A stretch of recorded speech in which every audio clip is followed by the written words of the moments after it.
On a busy Monday morning in downtown Chicago, a young man in his early 30s strolled toward the gleaming glass doors of Premier National Bank. He wasn't dressed like your typical millionaire, just a simple black hoodie, comfortable jeans, and well-worn sneakers. But there was something different about him, a quiet confidence in his walk that most people would miss. The morning sun reflected off his wrist, catching the subtle sparkle of his limited edition Patek Philippe watch. A $235,000 piece that could buy a nice house in most suburbs. But he wasn't the type to brag about such things. Having built his tech company from a small startup in his garage to a $50 million enterprise, he had learned that true wealth wasn't about showing off.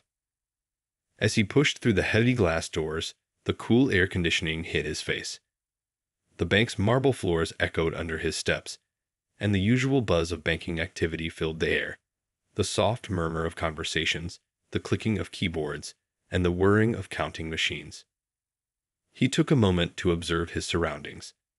The bank's interior screamed old money, dark wood panels, brass fixtures, and oil paintings of landscapes that probably cost more than most people's yearly salary. A few customers sat in the waiting area, filling out forms or scrolling through their phones. Bank tellers behind the counter were busy helping clients, their fingers dancing across keyboards. With his smartphone in one hand and a leather portfolio in the other, he approached the information desk. His company was expanding rapidly, and he needed to set up several new business accounts. They were talking about serious money here, the kind of accounts that most banks would roll out the red carpet for. The security guard by the door gave him a curious look, probably wondering why someone dressed so casually would walk into the bank's premium branch. Little did anyone know that the man's tech company had just closed a deal worth millions the previous week. His app, which helped small businesses manage their inventory, was taking the market by storm. He smiled politely at the receptionist, preparing to ask for the private banking services department. In his pocket, his phone buzzed, probably another email about the upcoming board meeting or maybe news about their expansion into the European market. But right now, his focus was on setting up these new accounts. He had big plans, and Premier National Bank, with its stellar reputation for handling high-net-worth clients, seemed like the perfect choice. What happened next would not only change his life, but would send shockwaves through the entire banking industry. This simple visit, on this ordinary Monday morning, was about to expose something that lurked beneath the polished surface of the banking world, something that would make headlines across the country and forced an entire industry to take a hard look at itself. As he stood there in his casual attire, nobody could have guessed that this unassuming man in a hoodie was about to set off a chain of events that would reshape banking policies nationwide. He wasn't just any customer walking in. He was about to become the catalyst for one of the biggest wake-up calls in modern banking history. But for now, he was just a customer waiting to be served, standing quietly in the lobby of Premier National Bank, about to experience something that would test his patience, challenge his dignity, and ultimately lead to unprecedented change in how banks treat their customers. Little did he know that this routine bank visit would be anything but ordinary. The branch manager looked up from her desk when she noticed the young man in the hoodie. She'd been working at Premier National Bank for 15 years, and in her mind, she knew exactly what a real client looked like. With her perfectly pressed suit and pearl necklace, she carried herself with what she thought was sophistication, but others might call it something else entirely. She watched him for a moment through the glass walls of her office, her lips pressed into a thin line. When he approached the information desk, she quickly stood up and walked out, intercepting him before he could even speak to the receptionist. Her heels clicked sharply against the marble floor, drawing attention from nearby customers. "The ATM is outside," she said loudly, not even waiting for him to speak. "If you need to cash a check, you'll need to come back with proper ID." Her voice carried across the lobby, making several people turn their heads. The young man blinked, surprised by the interruption. "Actually," he said calmly, maintaining his composure, "I'm here to speak with someone about wealth management services." I'd like to open several business accounts. His voice was steady and professional, a stark contrast to her dismissive tone. The manager let out a short, skeptical laugh. I don't think our services would be suitable for your needs. She emphasized the word your in a way that made her meaning crystal clear. Perhaps you'd be more comfortable at one of our branches in. She paused, clearly choosing her next words carefully. Other neighborhoods. A middle-aged woman sitting in the waiting area looked up from her phone, frowning at the manager's behavior. A young bank teller behind the counter stopped counting money, clearly uncomfortable with what was unfolding. The entrepreneur took a deep breath. He'd faced situations like this before, but it never got easier. Ma'am, he said, his voice still calm but firm, I'm interested in opening several high-value business accounts. My company's recent valuation was $50 million, and we're looking to establish a long-term banking relationship. The manager's expression hardened. Sir, if you're not here for legitimate business, I'll have to ask you to leave. Her hand moved slightly toward the security guard's direction. That's when the young man pulled out his phone. He didn't raise his voice. He didn't cause a scene. He simply dialed a number and waited. The manager stood there, arms crossed, probably expecting him to call a friend to complain. Hey, Richard, he said into the phone, still maintaining eye contact with the manager. Yes, I'm actually at your premier national branch right now. You know, the one we discussed at the golf club last weekend. He paused. Well, I'm having an interesting conversation with your branch manager. Would you mind joining us? The color drained from the manager's face as she heard the familiar name, Richard Bennett, the bank's regional director. Her crossed arms slowly dropped to her sides as the reality of the situation began to sink in.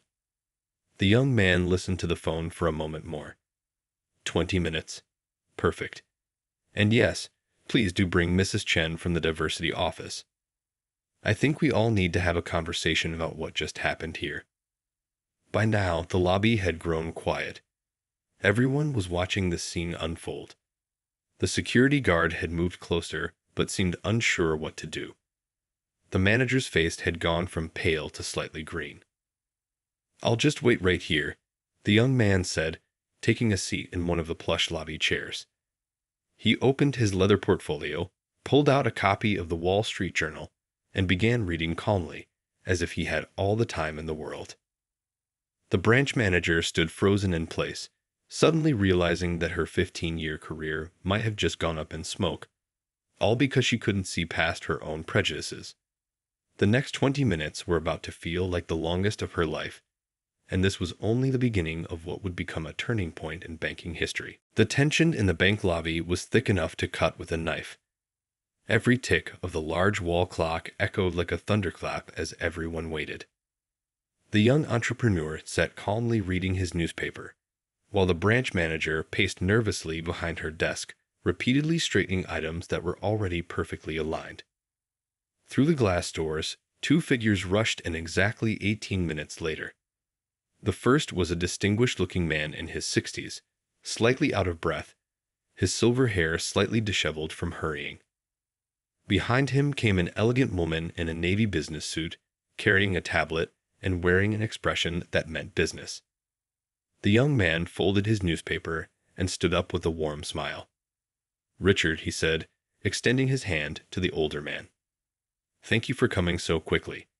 The regional director grabbed his hand with both of his, shaking it vigorously. When you called, I couldn't believe what I was hearing. The director said, loud enough for everyone to hear. You were just at my house last weekend, discussing your company's expansion plans over dinner with my wife. He turned to the branch manager, who had emerged from her office, looking like she'd seen a ghost. The woman in the navy suit stepped forward. I'm the head of diversity and inclusion for the regional office, she explained, her voice carrying a weight of authority. Would someone please show us to a private conference room? A young teller quickly guided them to a large room with glass walls. The branch manager followed, her legs wobbling slightly. As they settled into their seats, the regional director loosened his tie and let out a heavy sigh. So, he began, would someone like to explain how one of our most sought-after potential clients was treated like an unwelcome intruder in my bank? His voice was calm, but carried an edge of steel. The young entrepreneur spoke first, recounting the events with remarkable composure. He described the immediate dismissal, the suggestion to use the ATM, and the thinly veiled discriminatory comments. As he spoke, the diversity officer's fingers flew across her tablet, documenting everything.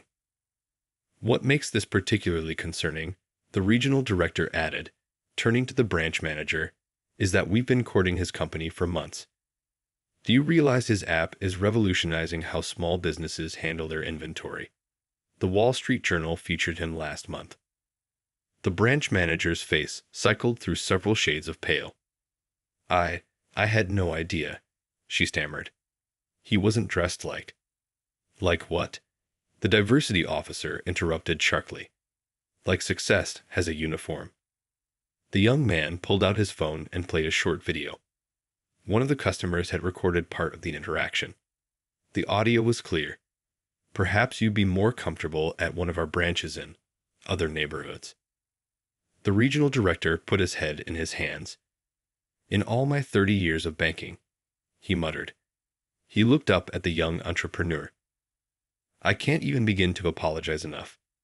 Whatever direction you want to take with this, I'll support it fully. If you want to pursue legal action. But the young man raised his hand, stopping him mid-sentence. Actually, he said, leaning forward, I have a different proposal in mind. Everyone in the room looked at him, surprised by his calm demeanor. This incident, he continued, isn't unique to this bank or this branch. It's a systemic issue that needs a systemic solution. He opened his leather portfolio and pulled out several documents. I've drafted some ideas about how Premier National could become a leader in inclusive banking practices. The diversity officer's eyebrows shot up as she glanced at the papers. The regional director leaned forward, intrigued. Even the branch manager, still pale and shaken, found herself drawn into the discussion that was about to unfold. Nobody in that conference room knew it yet, but this moment, this revelation of prejudice and its aftermath, was about to spark a transformation that would ripple through the entire banking industry. The solution that would emerge from this meeting would do more than just address one incident. It would reshape how banks across the country thought about service, equality, and opportunity. The next few hours at Premier National Bank felt like a whirlwind. Word of what happened spread through the building like wildfire, from the tellers to the loan officers, from the janitor to the security guard. Everyone had a story to share about what they'd witnessed that morning. The regional director wasted no time. By early afternoon, he had called an emergency staff meeting. The large conference room was packed, with some employees even standing along the walls. The air conditioning hummed softly in the background as nervous whispers filled the room. What happened today, the director began, his voice heavy with emotion, was not just a failure of judgment. It was a failure of our entire system. He paused, looking around the room. A man worth $50 million was judged by his hoodie instead of his character. Let that sink in. The branch manager's desk had already been cleared. A temporary replacement was brought in from another branch. A sharp reminder that actions have consequences. The security footage from the lobby had been reviewed multiple times, each viewing more cringeworthy than the last. Meanwhile, in a smaller office upstairs, the diversity officer was having a serious conversation with the bank's PR team. Their phones hadn't stopped ringing since a blurry video of the incident appeared on social media. It wasn't just local news anymore. National outlets were picking up the story. We need to get ahead of this, the PR director said, running her hands through her hair. Social media is exploding. People are sharing their own stories of banking discrimination. It's bringing up decades of painful experiences. Out in the lobby, things were different too. The same tellers who had watched the morning's events unfold were now hyper-aware of how they greeted each customer. The security guard had switched from his usual stern expression to a welcoming smile. Small changes, but meaningful ones. The young entrepreneur's phone kept buzzing with notifications. His story was striking a chord with people across the country. Other successful business owners started sharing similar experiences. Times they were judged by their appearance rather than their achievements. By late afternoon, Premier National's corporate office had sent down a clear message. Immediate changes were coming. All branch operations would be suspended for mandatory training. Every employee, from the newest teller to the most experienced manager, would have to participate. The regional director sat in his office, looking at the day's events written out in black and white in the incident report. His hand trembled slightly as he signed the documents. 30 years in banking, and he'd never seen anything quite like this. Down in the lobby, customers were still coming and going, but there was a different energy now. The same customers who had witnessed the morning's discrimination were sharing the story with others. One elderly woman was overheard saying, "I've been banking here for 40 years, but I never thought about how others might be treated differently." The young teller who had been uncomfortable during the morning's confrontation was now on her break, writing a detailed email to corporate about other instances of subtle discrimination she'd witnessed but had been afraid to report. The incident had given her courage she didn't know she had.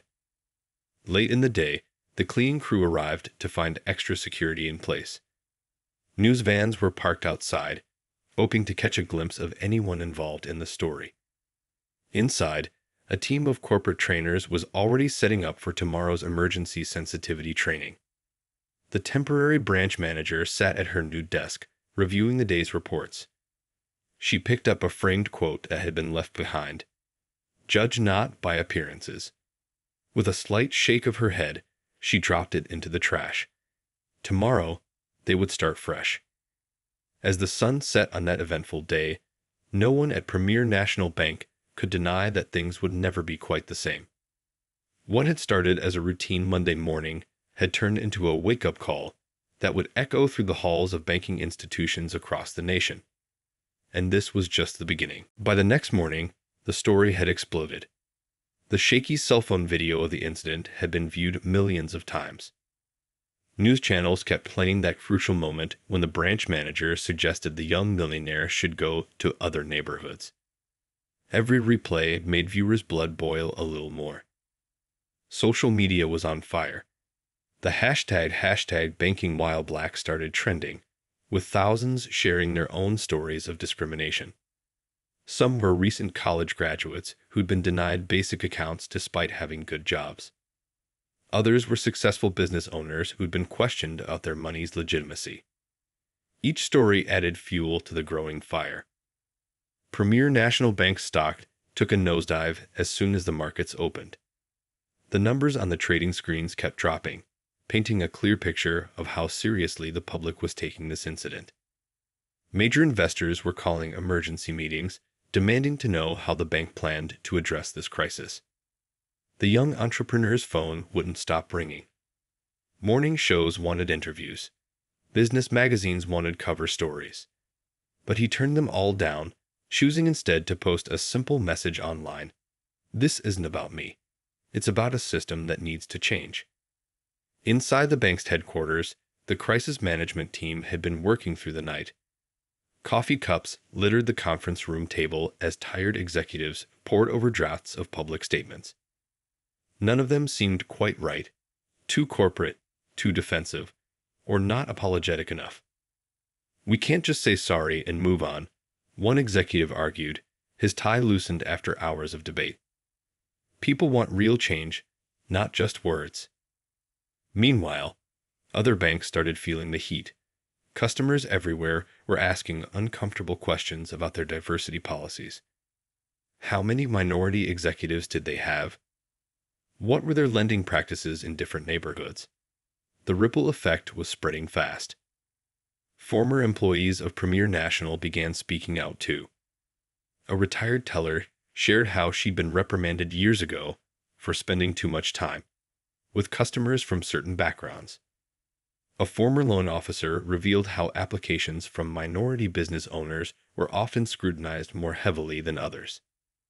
By midday, Protest groups had gathered outside several premier national branches. They carried signs reading "Banking is a right" and "Money has no color." The crowds were peaceful but determined, their presence sending a clear message that business as usual was no longer acceptable. Local community leaders stepped forward to share their own experiences. A respected pastor talked about how his church's building fund application had been repeatedly delayed without explanation. A successful restaurant owner described having to bring his white business partner to get a loan approved. The bank's customer service lines were overwhelmed. People wanted to know what changes were being made. Some threatened to close their accounts. Others demanded to know how the bank would make things right. The hold music played endlessly as calls backed up in the system. On social media, competitors tried to capitalize on the situation, promoting their own diversity initiatives. But this backfired when people started digging into their practices too. It became clear that the problem wasn't just one bank or one branch. It was much bigger than that. The young entrepreneur watched all this unfold from his office.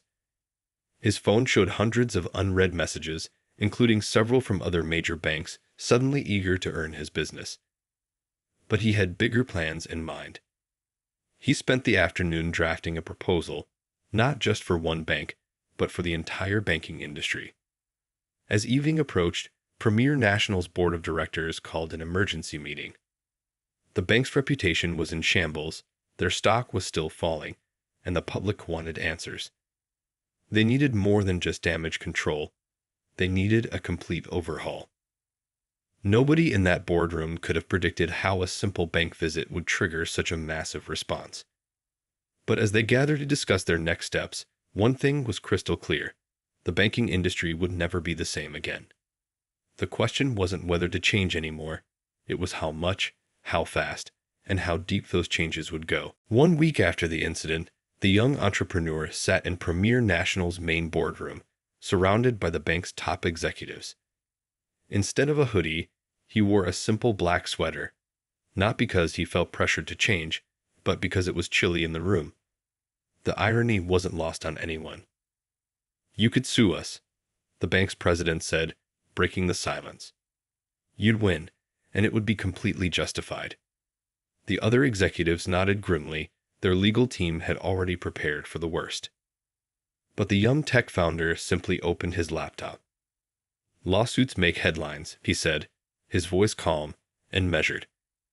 "But headlines fade. I'm interested in making history." The room grew quiet as he pulled up a presentation. What he proposed next made several executives sit up straighter in their chairs. Instead of legal action, he laid out a comprehensive plan for change. The first slide showed statistics about minority-owned businesses and their struggles to get funding. The numbers were shocking, even to people who'd spent their entire careers in banking.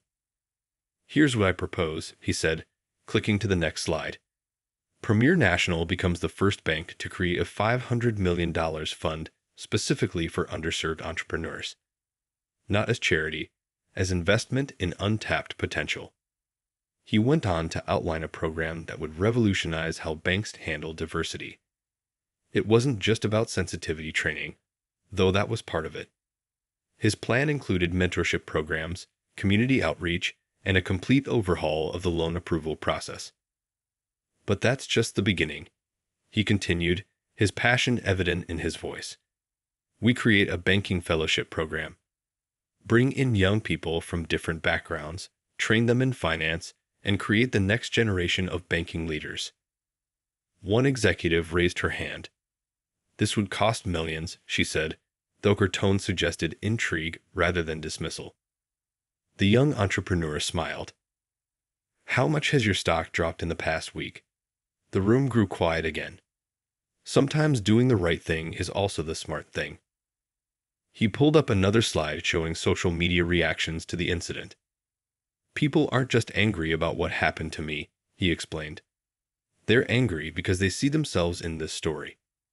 We have a chance to turn that anger into hope." The bank's marketing director leaned forward. "This could completely change our image," she said thoughtfully. "From villains to pioneers." "Not just your image," the entrepreneur corrected. Your reality. That's what matters most. As he continued his presentation, phones around the table started buzzing. News had leaked that he was meeting with the bank. Reporters wanted to know if he was pressing charges. Social media was speculating about possible settlements. But in that boardroom, something far more significant was taking shape.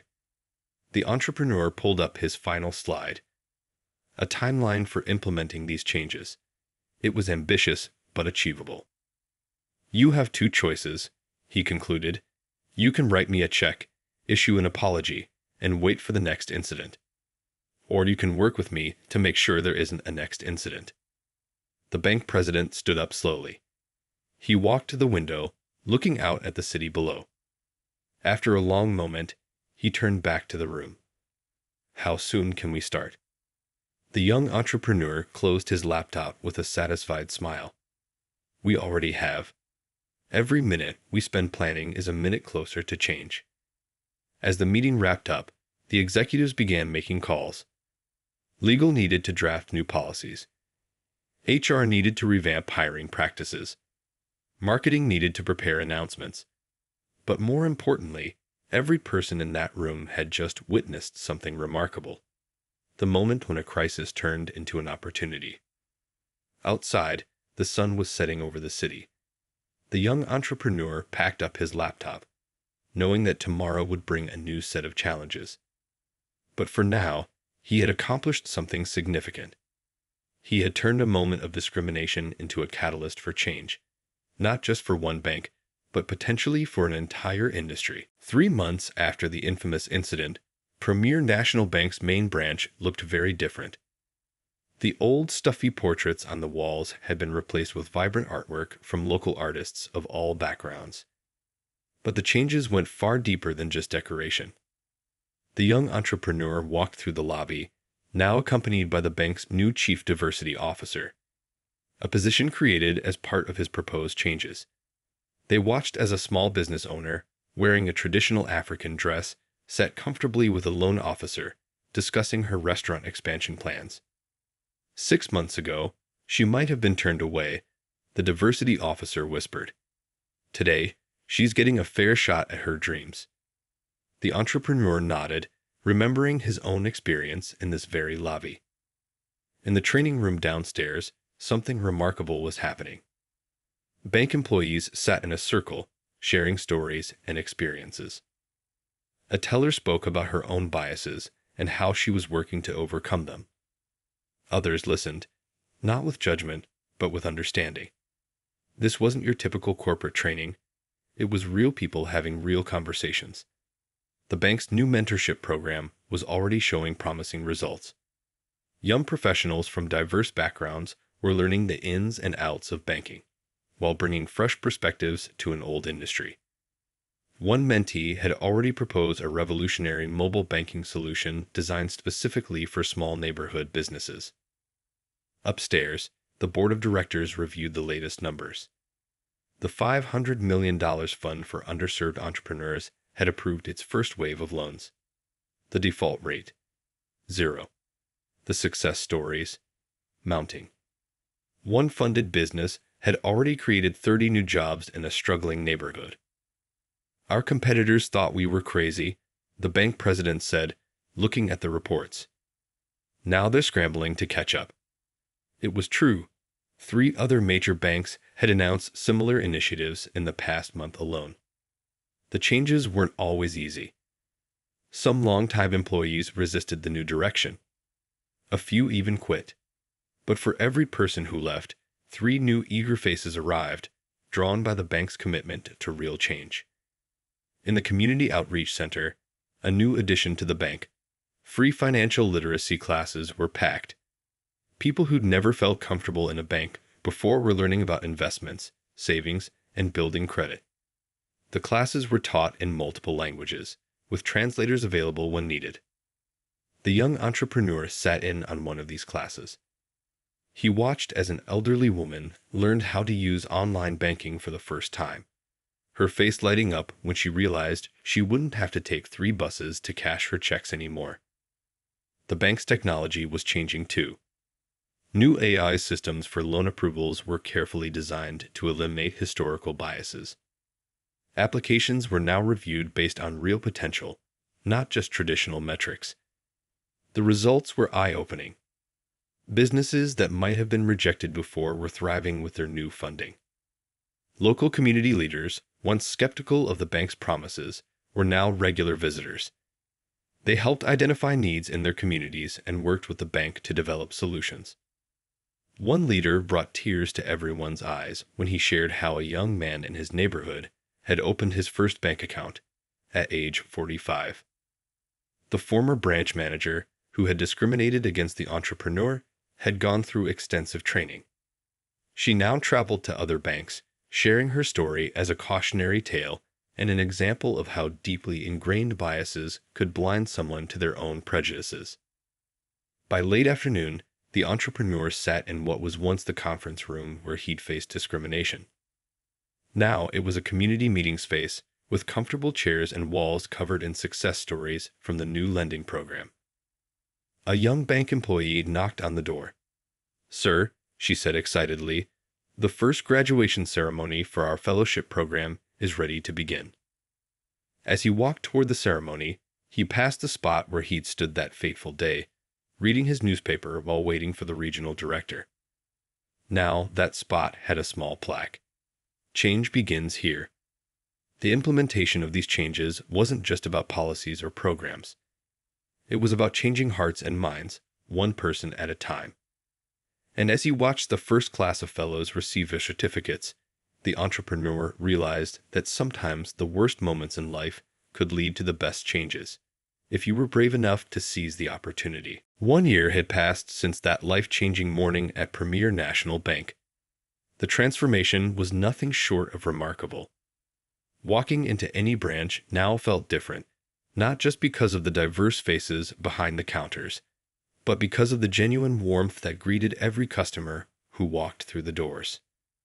The young entrepreneur sat in his office, reviewing a report that brought a smile to his face. Premier National had just been named Most Innovative Bank of the Year by a leading financial magazine. The article praised not just their diversity initiatives, but the genuine cultural shift that had taken place. Down at the main branch, something beautiful was happening. A food truck owner, who had been rejected by 3 other banks, was signing papers for his business expansion loan. His eyes welled up as he held the approved documents. His dream of opening a restaurant was finally becoming real. The bank's new policies had created ripples throughout the industry. Other banks couldn't ignore the success anymore. Premier National stock had not only recovered, it had soared. Turns out, doing the right thing was good for business after all. Even more surprising was what happened with the former branch manager. After completing extensive sensitivity training, she had a complete change of heart. Now, she traveled to banking conferences, sharing her story. "I was part of the problem," she would say, her voice full of emotion. "But now I'm part of the solution."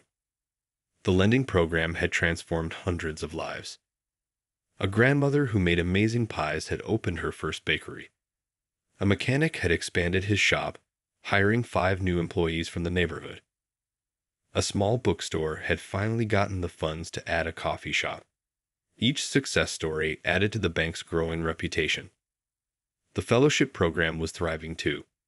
Young people who never imagined a career in banking were discovering their talents. One fellow had even developed a new mobile app that helped small business owners track their expenses in multiple languages. In the community rooms, free financial literacy classes were still going strong. But now, former students were coming back as teachers, sharing their success stories with new learners. One woman proudly showed off pictures of the house she'd bought after learning about mortgages in these very classes. The bank's technology team had made incredible strides. Their new loan approval system, designed to eliminate bias, was so successful that other banks were asking to license it. The team had proven that artificial intelligence could be used to promote fairness, not perpetuate old biases. Local businesses that had received loans were giving back to their communities. The restaurant owner, who got approved last month, He was now providing free meals to homeless shelters every week. The bookstore owner had started a literacy program for neighborhood kids. Even the security guards had gone through a transformation. Instead of standing stiffly by the door, they greeted people with genuine smiles, helping elderly customers with the door, directing confused visitors to the right department. Small changes, but they made a big difference. The entrepreneur watched as a group of high school students toured the bank, part of a new program to introduce young people to banking careers. Their eyes lit up as they learned about technology, finance, and the power of community banking. These weren't just potential future bankers, they were future leaders. In the executive offices, the diversity team was planning their next initiative. They had already surpassed their initial goals, but they weren't stopping. "We're not just changing a bank," the chief diversity officer often said. "We're changing what banking can be." As the sun set on another busy day, the entrepreneur passed by that spot where he'd stood a year ago, reading his newspaper while waiting for the regional director. The plaque was still there. Change begins here. But now it meant something different. It wasn't just about that one moment anymore. It was about all the moments that had followed, all the lives that had been changed. Walking out of the bank, he overheard a customer say, "This isn't just a bank anymore, it's part of our community." And that, he realized, was the greatest transformation of all. 2 years had passed since that fateful morning at Premier National Bank. What started as a moment of discrimination had blossomed into a movement that transformed the entire banking industry. The young entrepreneur's story was now being taught in business schools across the country, but the real impact went far beyond textbooks. On a bright morning, he stood before a packed auditorium at a national banking conference.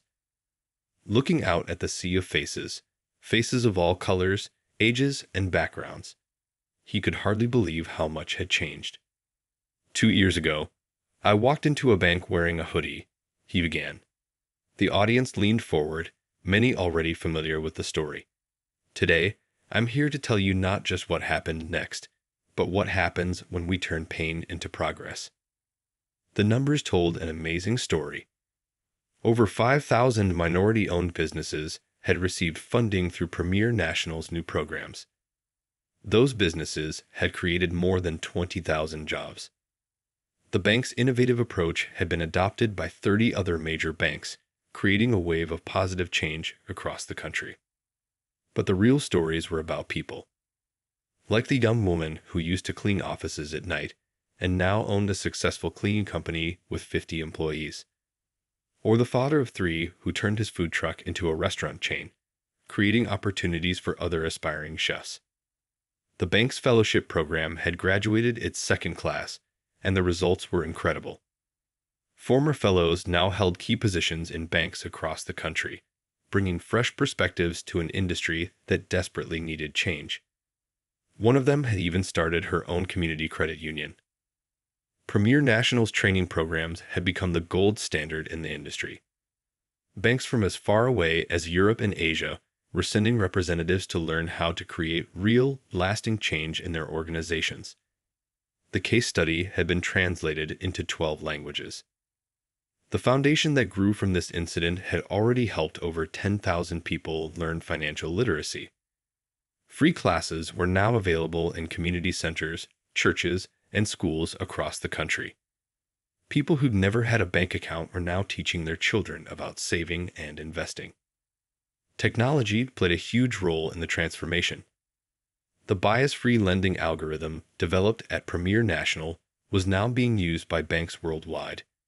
It had proven that artificial intelligence could be a force for equality when programmed with the right values.